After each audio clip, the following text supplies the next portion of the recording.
memaksa budak-budak wanita kalian untuk melakukan pelacuran. Dulu di zaman Nabi yang punya budak perempuan kan hamba sahaya itu milik tuannya, bebas oleh tuannya digunakan apapun bebas, dikerjakan di mana gajinya diambil boleh karena milik tuan. Ya. Seperti kendaraan sewakan uangnya ambil. Begitu juga hamba sahayanya sewakan nanti keuntungannya ambil. Tanah nama disewakan untuk melacur. Ku Allah dilarang untuk melacur enggak boleh. Sedangkan mereka sendiri ingin menjaga kesucian. Ya. Karena kalian hendak mencari keuntungan dunia. Orang membaca ayat ya jika mau aneh. Padahal di dunia sekarang saja ini tidak ada perkara. Masih banyak perempuan-perempuan yang bukannya dipekerjakan seksual oleh seseorang. Ngambil tanaman karena kemiskinan dia melacur, masuk ke komunitas, dilokalisasikan, ayah bermoratap. Ketika si perempuan ini bebas, ayah saya tidak akan jadi pesinan lagi. Karena itu gampang ini bebas. Dipaksa, apalagi si perempuan ini cantik dan ada langganan laki-laki hidung belakangnya orang-orang kaya, yang orang-orang kaya dan sekali bayar mah dipertahankan. Ada yang begitu ada, tak terkecuali di Indonesia, apalagi di dunia barat. Sampai di film-film kan, ya, seorang pelacur ingin keluar terus dipaksa. Nah, sama juga gak boleh memaksa orang berbuat buruk. Seperti orang tua gak boleh memaksa anaknya mengemis, padahalnya anaknya tidak mau mengemis, dipaksa oleh ibu bapaknya mengemis. Gak boleh. Ada yang dipaksa oleh preman. Yang di Bandung dulu tidak sedikit anak-anak mengemis, bukan mau dipaksa oleh preman setempat mengemis, nanti setoran. Ya, mengemisnya 10, premannya ada 2 orang dijaga, itu nggak boleh. Mengemis bita-bita dalam Islam itu nggak boleh. Terus nanti selanjutnya, siapa yang memaksa mereka?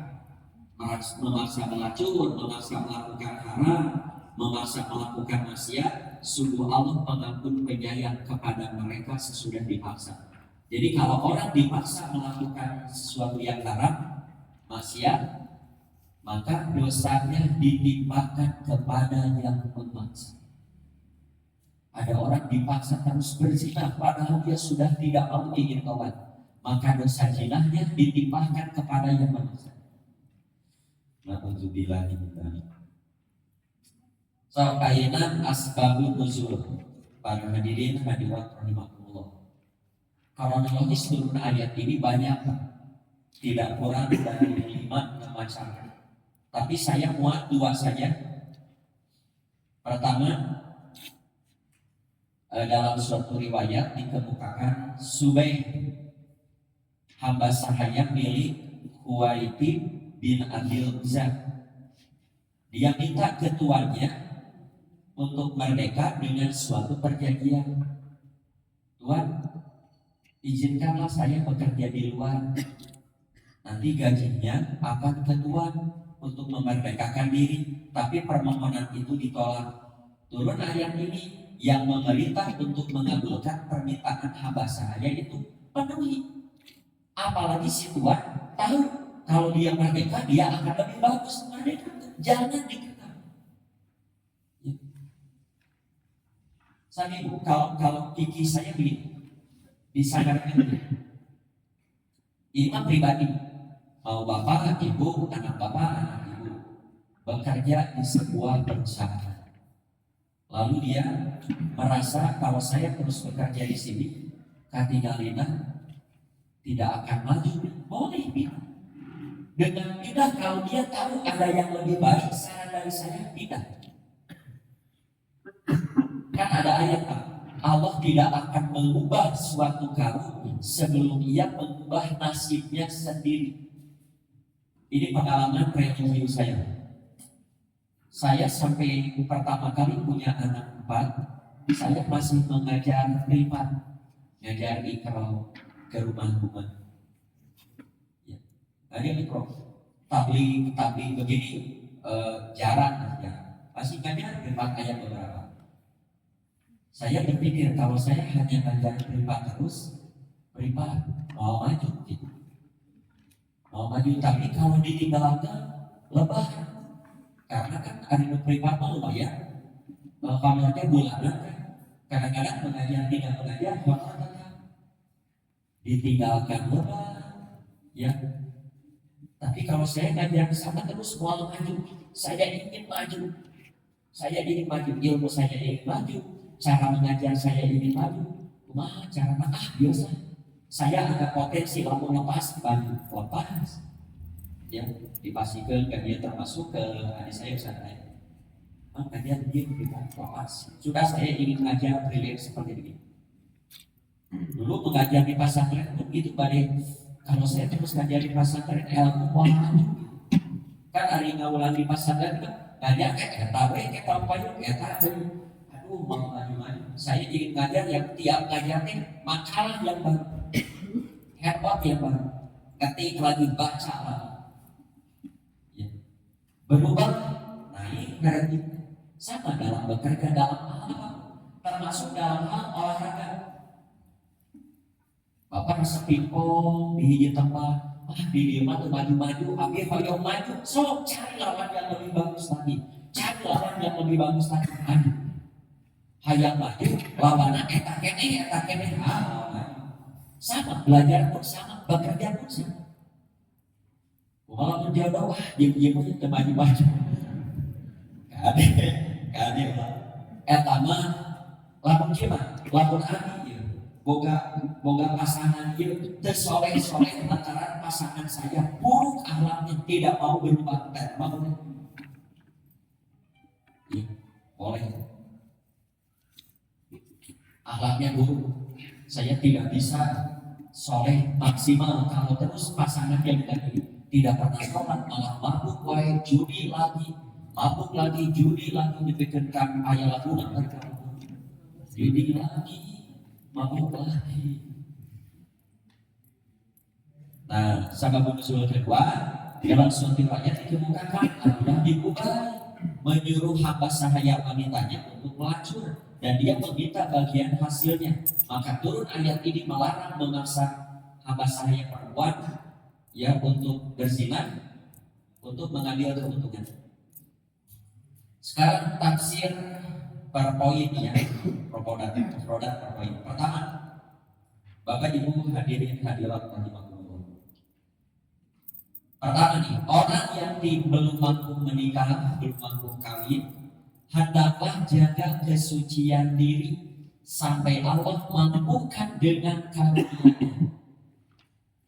Beberapa solusi bagi yang belum mampu menikah.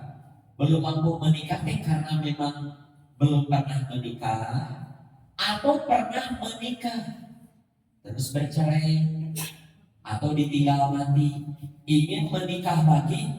Ada yang kan masih trauma, masih selalu ingat dengan pasangan dulu, belum mampu nih melepas yang dulu, ya nggak apa-apa, tapi jaga kehormatan diri. Ulah dumeng menjaga geus teu boga salaki sangeunana we ulin jeung salaki batu. Ulah dumeng menjaga bebas we ulin ka ditu ka dieu, apalagi Bapak Ibu ahli ngaji. Ya, jangan sampai dia mau pengajian dumeng kesorangan sangeunana we moe begitu.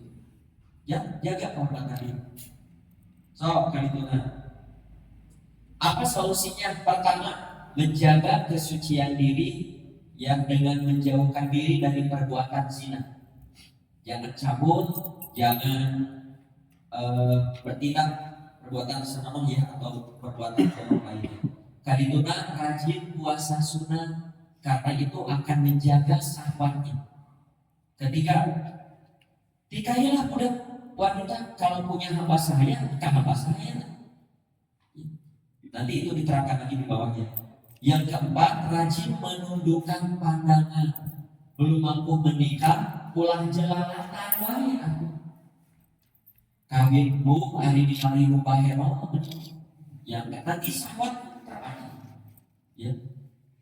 Jadi tundukkan pandangan. Jangan berdua-duaan dengan wanita yang bukan mahram. Tidak bersalaman. Kita karawak, menugi ka gubrak gabung, cepikah. Nah, sahwat. Jangankan yang tidak menikah, yang sudah menikah pun. So, bapak sudah menikah, punya istri. Walaupun istri bapak opa, ahli, ngalek jaga kohai pada angkatnya karena jangan gubrak gabung, cepikah, nggak boleh. Tuh kesannya mana bini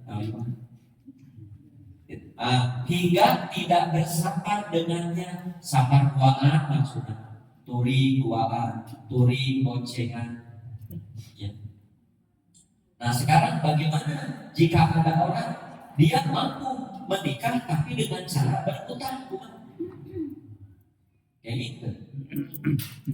Oke, nah jawabnya secara hukum nikahnya sah walaupun dengan banyak berutang karena pernikahan itu.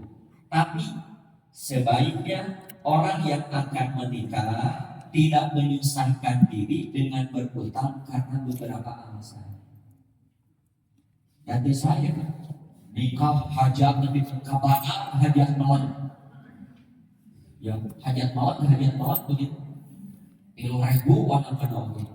Ari beres hajat hutang kaditu kadir sekabayar. Kaca lucu. Kadi ulahkin. Tenan abi mah banyak ngutang. Da kiri katutup ku amplop. Yakin rek ngarep. Pak Bu, ketika kita melaksanakan resepsi pernikahan, makanan yang kita sediakan itu akadnya sedekah. Itu nggak jual, itu sedekah. Oleh karena itu para tamu undangan ketika diundang benar-benar tidak punya uang, tapi diundang datang. Boleh makan silakan. Halal, tengah oke halal. Terus pas uang lebih yang juta-juta, banyak dikocok halal. Ya. Tapi kalau punya uang, bantu. Kalau tidak punya uang, tidak ada usaha. Benar-benar saya akhirnya 50.000 untuk makan besok keluarga. Tapi saya diundang datang. Dan tidak ada kewajiban kewajiban datang. Bapak, ibu yang melaksanakan resepsi pernikahan, lamun merah loh, koko barada di sini, alhamdulillah terbantu meringankan beban. Dan lamun awal ngamplop, innalillahi wa inna ilaihi raji'un. Bapak, kalau bapak ibu ngajung hutang, hajatnya di gedong, dan kiri katutup ku amplop, plus tos utuh. Salah kan namun dengan resepsi pernikahan mengambil keuntungan dari akad begitu. Akadnya sedekah. Ayah ngamplop alhamdulillah. Untuk kesabian. Banyak budisme untuk ngutang amplop kurang. So ayah ngamplop 2.000 daripada 2.000 mendingan itu.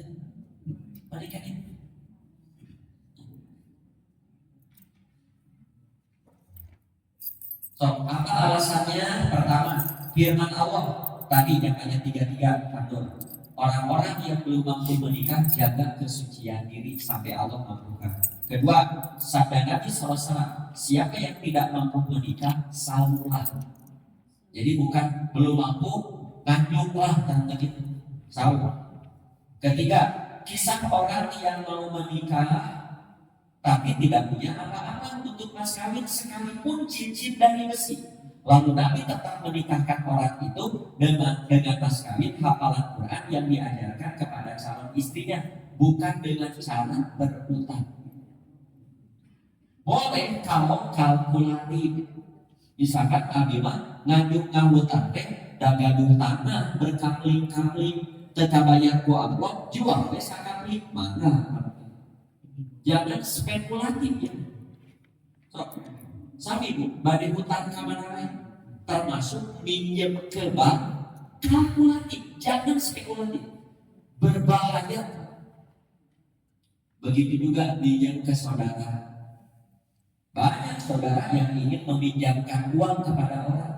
Banyak. Hayang golongan teh, nah rata-rata nu diinjeman teh spekulatif mah. Butuh nama, oh ceri-ceri, ada geus diberi. Ugang kaki, icuk corek, kede, icuk corek, kede. Baik, utang teh banyak. Mau sedikit, mau banyak, banyak. Mau ke bang, mau ke adik, mau ke kakak, mau ke saudara, banyak. So, ayat ini mengandung makna yang mutlak. Ya, sedangkan ayat di surat An-Nisa ayat 25, nah Allah menerangkan lebih khusus lagi.